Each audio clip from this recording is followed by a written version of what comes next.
சிற்றின்பத்தை அனுபவிக்கக்கூடிய உறுப்புகள், மர்ம உறுப்புகள் என்று சொல்லப்படக்கூடிய அந்தரங்க உறுப்புகள், ஆண் பெண் இனப்பெருக்க உறுப்புகளை குறிப்பதும் இங்கே அதுதான்.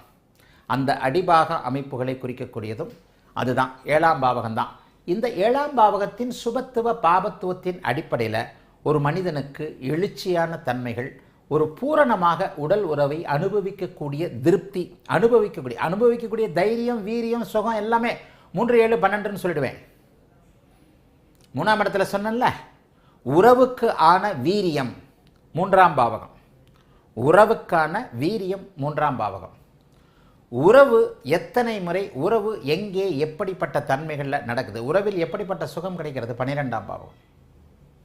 ஆக அந்தரங்க உறுப்புகள், உடல் உறவு, ஒரு மனிதனுக்கு உடல் உறவில் எப்படிப்பட்ட ஆசைகள் இருக்கிறது, ஆசைகள் இருக்கிறதா, இயல்பாக இருக்கிறார், ஆசைகளே இல்லாமல் இருக்கிறதா, பாபத்துவமாக இருக்கிறார். 7ஆம் பாவகம், 7ஆம் பாவகாதிபதி சுக்கிரன் பாபத்துவமாக இருக்கிறது.